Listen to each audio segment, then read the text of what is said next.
Hello, everyone, and welcome back to the podcast. I'm Angela, and so excited because I have with me today Sylvia Wolfer. And she lost her parents and two brothers to sudden, devastating deaths. And those losses have shaped both her path and her understanding of grief. What she learned is both painful and clarifying. People die and other people will die too. Grief is inevitable. But losing even more of our own life to unprocessed pain is not. Today, her work is about helping people stop losing their lives to grief. She teaches simple, grounded tools such as awareness, emotional literacy, mindful presence, and supportive daily practices so that grief has a place, but not all the power. Her aim is to make grief feel less like a private battlefield and more like an experience we can understand, navigate, and grow through with far more agency than we are led to believe. She now draws on neuroscience, mindfulness, and mindful movement, Pilates, to help others understand their grief and return to inner steadiness. Her work is recognized for being grounded, research informed, and deeply human. So, thank you so much for joining us today. Thank you so much for having me, Angela. It's a pleasure to have a conversation with you today. Yeah, and just to start, maybe what we'll do is just give us a little more background on just, how you ended up learning more about grief and just, you the work that you do now. Yeah, thank you so much. And thank you for the introduction because you really touched a point that is really important to me. And it's that ugly fact that people die and people keep dying. And this was really my story. My family members died over the course of 3 decades.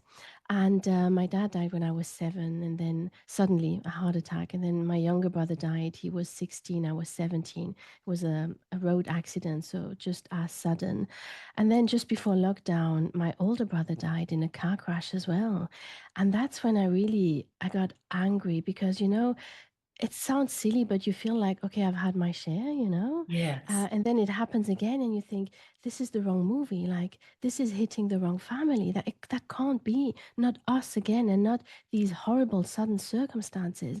And what I was most angry about was really that recognition, that realization that because I had so much unprocessed grief that I had been carrying for years, I have missed out on time. I could have been more mindful with my older brother. To give you an example, if we were out for dinner, for example, and there was a song playing on the radio, which was our younger brother's favorite song, I would have to leave the table and cry my eyes out in the toilets.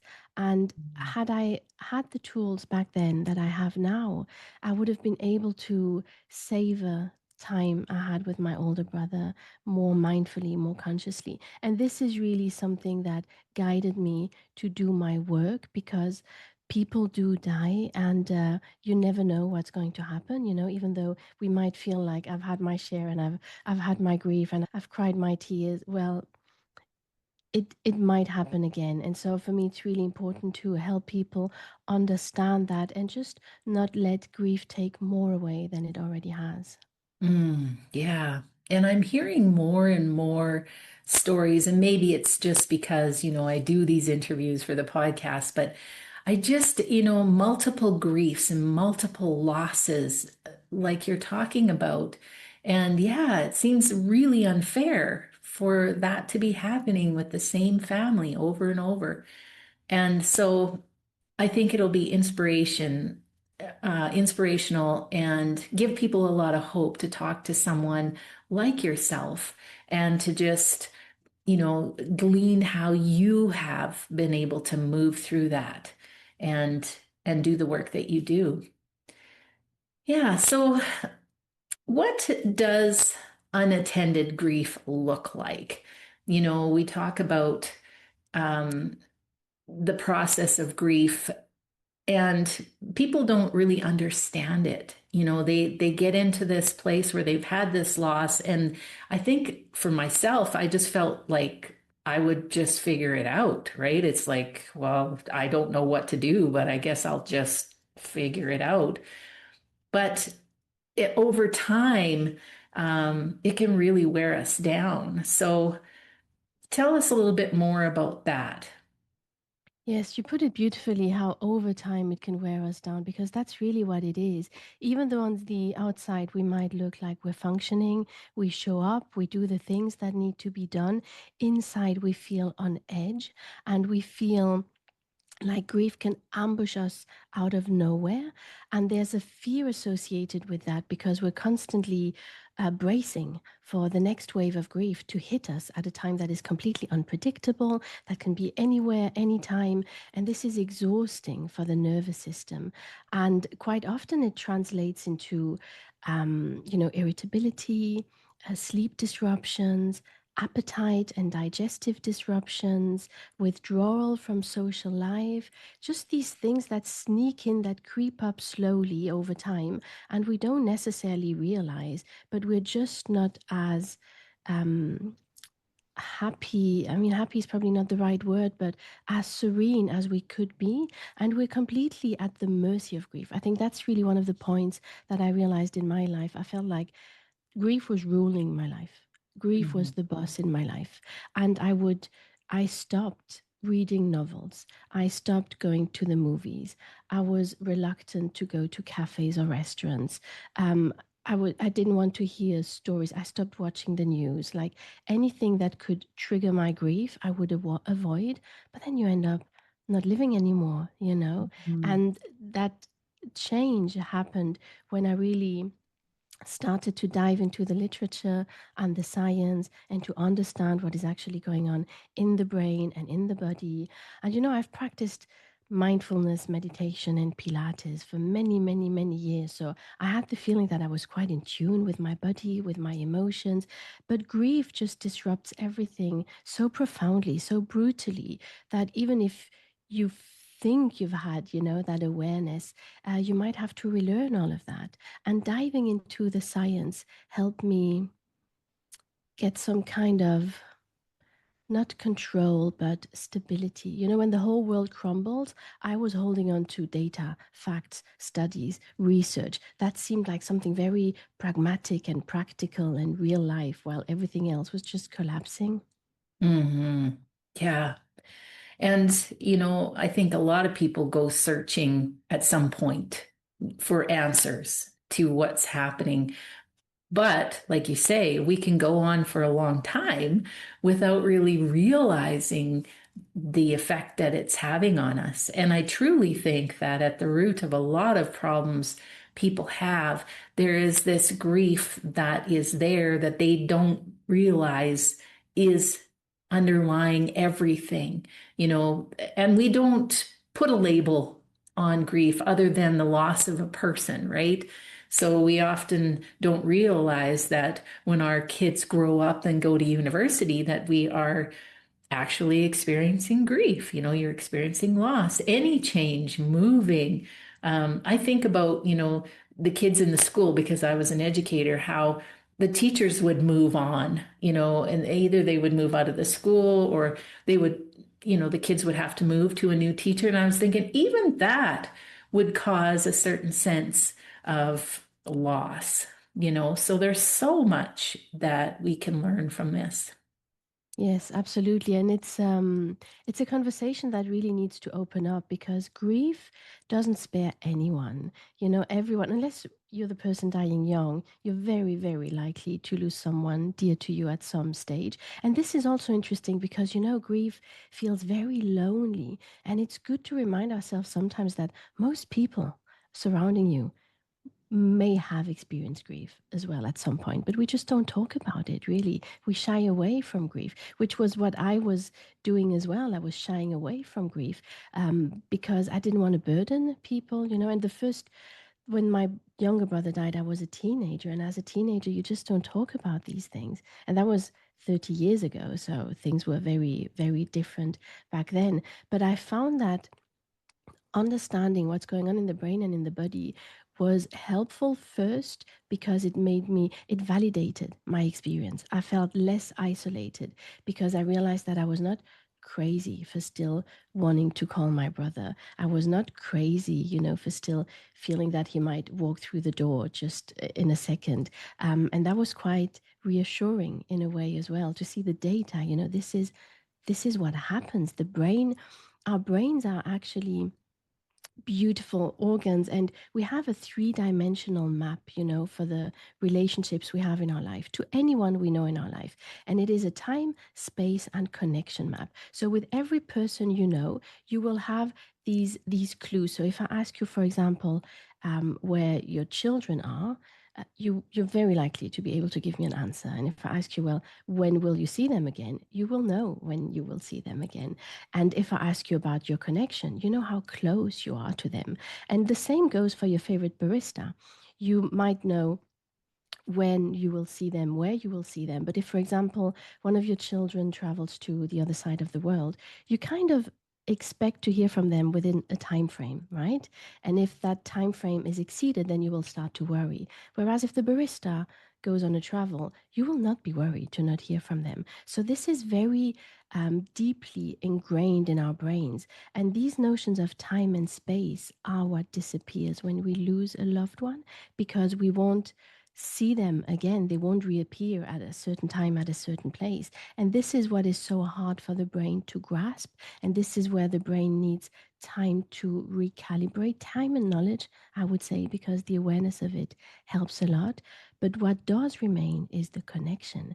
And this is then what we can, hold on to and nourish and fertilize, because it will continue to grow. Yeah. Yeah, and let's talk more about that connection because I think that that's really important. I think that people who have moved through their grief and are able to really live, they know that they are connected in some way with that loved one. Tell me more about that. Yeah, so again, I think it's a very personal experience, but I realized, which I was not expecting, how organic and alive the connection still was. I feel like even though my older brother died 6 years ago now, just before lockdown, I still feel that I discover things about him. I understand certain of his behaviors more, certain things he said, certain experiences we had together, or if I am.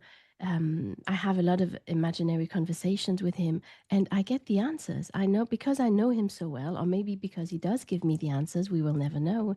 But I feel like he's there answering my questions, guiding me, laughing at me, and in that sense, the relationship, the connection is very much alive and very soothing, very comforting. And it's not something that is woo woo and just in my head. It's really, if you look at it from a pragmatic perspective, it's because we know these people so well that we can predict what they would have said, how they would have reacted. And then maybe there is a connection, that goes beyond the world we live in.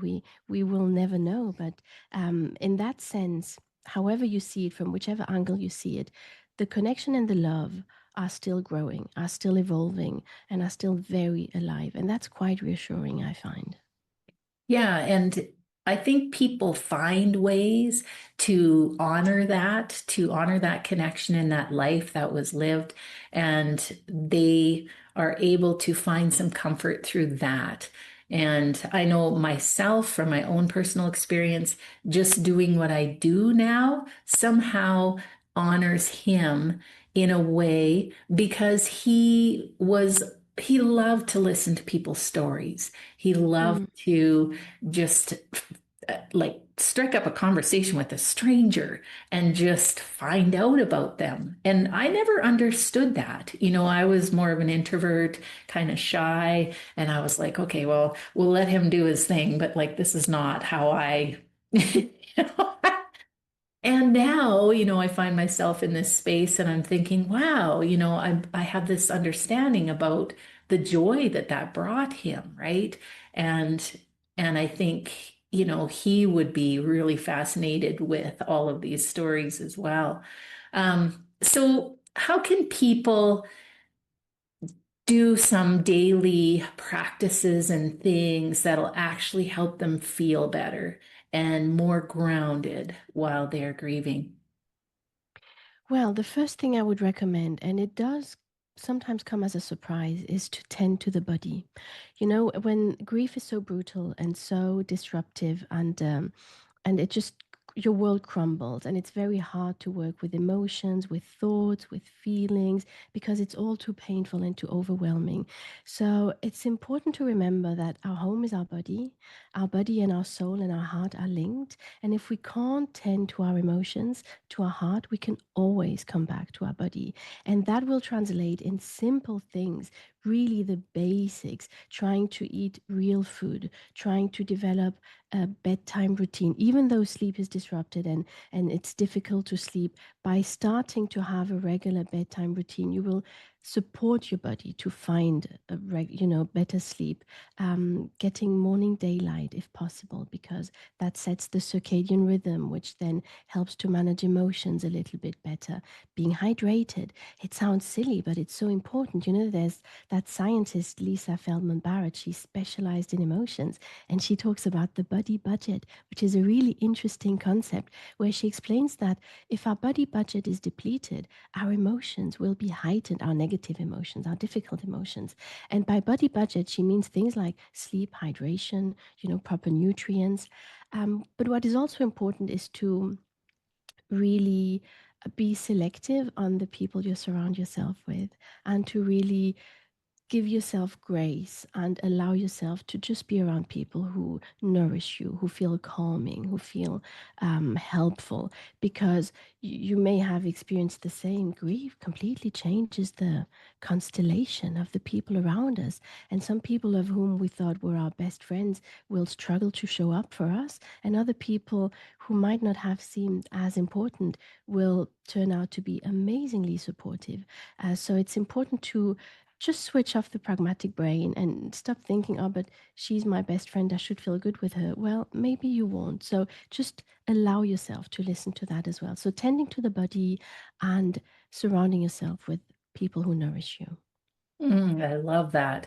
And that's so true. And I think people need to realize that when you have a significant loss, those dynamics change, those relationships change. And that is a secondary loss to Mm. what you've already lost, you know. So it's tough to navigate. And so I like your suggestion about going back to the body and grounding ourselves and just making sure that those simple things like drinking enough water and getting enough sleep are, forefront in this navigation. And also, you mentioned about, staying connected with people that make you feel better. I was thinking about, when I first lost Blaine, I couldn't watch certain TV. In fact, I really haven't watched a lot of TV since he's passed because I need shows that are uplifting, and watching more gloom and doom or and I never was great with violent movies or scary movies. That those always affected me for days afterwards. I really felt like I was living in the movie. And so I think sometimes, not realizing it, we can be exposing ourselves to more negative emotion just by, mindlessly watching things that are affecting us. Yeah. Yes, absolutely. Yes, you're right. Again, the body will guide us through these things, because I find, and I've seen that with people I work with as well. It's a completely blurring sensation sometimes. Like we don't really know what we need. People who grieve have no idea what they need, what could be helpful, what could be supportive. And I find that the body guides us also in general in life. We can sense if there's a feeling of closing down, shutting down, or if there's an openness happening. And sometimes this will be our only guide to go through the hardest days of grief. And I would imagine that watching shows that are violent, they will give you that sensation of shutting down. So just tune in to these emotions, to these feelings, to let the body guide you through the days. Yeah, and that's just not something we are taught. Hey, we just we don't realize how important those messages are from the body. Even the physical sensations and pain can often come from something emotional that's happening. And so, yeah, I really resonate with that whole getting into the body, feeling what we're feeling, and your body knows, what you need. Yeah, can tell you. Mm.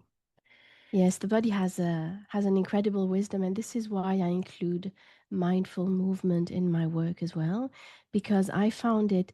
I've been teaching Pilates for many, many years, way before I started working with grief.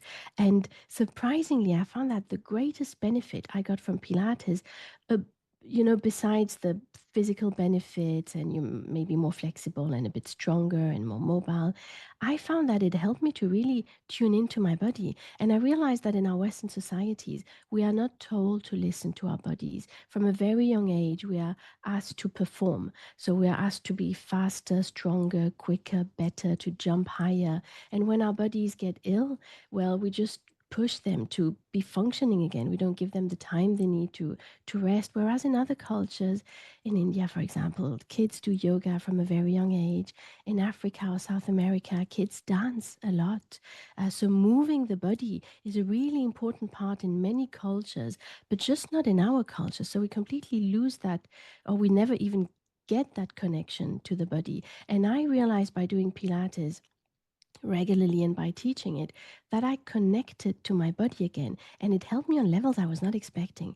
So I could feel, for example, when I was starting to come down with something, and that I needed a bit more rest or a little bit more hydration or maybe more vitamins, or and then I started to have these sensations as well with people, to be more aware of the energy and to just really turn to my body to answer important questions. When I had decisions to make in life, to think, oh, how does that feel in my body? And in that sense, moving mindfully and kindly, being really gentle with the body is much more helpful on a spiritual level as well as we might imagine. Yeah, and that really takes some discipline for you to actually sit with it, right? And actually pay attention to it. And, I think with Pilates, and I've never done Pilates, so you can do more explanation around that. But I would like to think that with that movement, there would be some mindfulness that would be going on at the same time, and you would be connecting in that way for people who can't do or find it hard to do meditation. This would be another way to connect and not just be sitting there with your thoughts. Yes, you're right. And that's actually a really good point, Angela. I'm glad you're bringing that up. Meditation, we hear talking about meditation a lot and how beneficial it is and how amazing it is. And sometimes it sounds like it's, something, the miraculous formula that everyone should be practicing because it's good for everyone. But it's actually not. It can be very triggering for people with trauma to sit in silence with their thoughts. So if you find that it's difficult for you, don't force yourself. Meditation is a form of mindfulness. And there are many ways to be mindful, and mindfulness can be accessed quite easily through our senses. So even if you go for a walk and you try to really go through the senses, feel your clothes on your skin, the temperature, the wind, and then pay attention to what you hear on your right side, what you hear on the left, what you see in front of you, what is above you. Just use your senses to be mindful. Mindfulness is being in the present moment, being aware of the present moment without any judgment. So for some people, it's meditation, fantastic. But for others, it will be painting, listening to some music, whatever helps you to be in the moment without your mind wandering to your grocery list or whatever else needs to be done.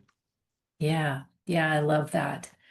Yeah, and I think, if a person can work that into their daily practice, I know you mentioned about, waking up in the morning, and I think that's a really important one because we wake up, I heard this somewhere, with feel-good hormones, right? We wake up feeling good, and what we choose to do with that changes our day, right? So waking up and doing some a positive practice, like going for a walk in nature, like you say, or painting or drawing, really brings that energy up and keeps that moving in the right direction.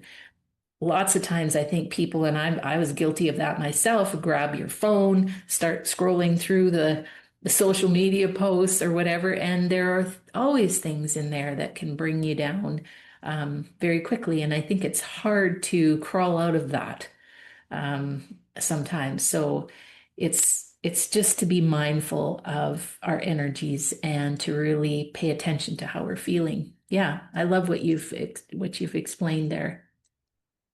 Yes, and the morning daylight practice is tremendously beneficial, and it is difficult, you're right, it is difficult to get out of bed and see the sunrise or see the sun whenever you wake up. But again, it doesn't have to be every day, but when you do it, that daylight in your eyes signals the brain to produce melatonin roughly 14 to 16 hours later, so it will help with falling asleep, and it also helps to regulate moods. So it's not taking away the pain and the difficulties, but it softens the edges a little bit, and enough to be worthwhile the effort to get up and do that. Mm, I love that. Yeah. So, what do you wish everyone understood about living with grief? Well, from my experience, what I wish I had known is that really grief will always be part of the game. Grief will always be here, it never disappears, but it doesn't have to rule everything. There is a way to find some kind of agency again, and to feel a little bit more in control and to live alongside it. And one of the lessons grief has taught me that I found valuable is that I no longer see pain as the enemy. I used to be really afraid of pain and to see it as something, that I just didn't want because it felt so heavy and so difficult and so daunting. And now I see pain as an expression of life and love. I feel pain because I'm alive, and I feel pain because I loved, and I do allow it in a little bit more. And that helped me to understand that grief and joy, love and loss can live alongside each other, and that there is actually something bittersweet about it, because grief is only painful when there was love. And and to be a little bit more pragmatic and maybe helpful for the audience, what I wish I had known, and what I would recommend for anyone really, even people who are not grieving, even for children, is to learn to label our emotions, and to observe them without judgment. This is something that has been a big game changer in my life. And it's something that is accessible to anyone really. If you have, that wheel of emotions that you just Mhm. stick on the fridge. And the idea is to fine tune the vocabulary about emotions. So instead of just feeling good or bad, happy or sad, well, try to find the emotion, the word that really matches how you feel. And the more we do that, the more we develop our emotional intelligence. And the more we develop the emotional intelligence, the better we understand not only ourselves, but also other people, which is a beautiful skill to navigate life. And by learning to label our emotions, we also understand that they are not us, they're not our personality, and they are just like waves. And so we kind of take a distance, not a denial, not a numbing of them, but I find, for me personally, now when one of these difficult emotions come, I can say, oh, here you are. Here you are. Mhm. I've seen you before. I know you. You're welcome. But don't stay too long, you know. And and another thing I found helpful in regards to that, which has given some agency to myself and people I work with, is to schedule grief. So that sounds very counterintuitive, but when one of these triggers hit you, when one of these heavy waves comes at you, you have the power to say no, not now. This is not the right time. I don't have time. I don't have capacity for you right now. I hear you, I see you, and I'm not denying you. but I will make time later. And I literally make appointments with myself where I decide that tomorrow evening at 8 p.m., I'm going to sit down, light a candle, put sad music on, watch pictures, look at photo albums, cry my eyes out, journal, whatever. But I give my grief space to exist. I welcome it in, and it's scary, but it helps to not be at the mercy of it anymore. Mm. It's there anyway, so we might as well learn how to live with it and not try to escape it, because this is not going to work. Yeah. Oh, I love that. That was one of the first things I learned with my grief coach is that, I had been suppressing a lot of emotion that was coming. And, rightfully so. I think, we don't want to feel sad. We don't want to feel angry, all of those things that start coming up. And like you say, she said, you have to make time for that.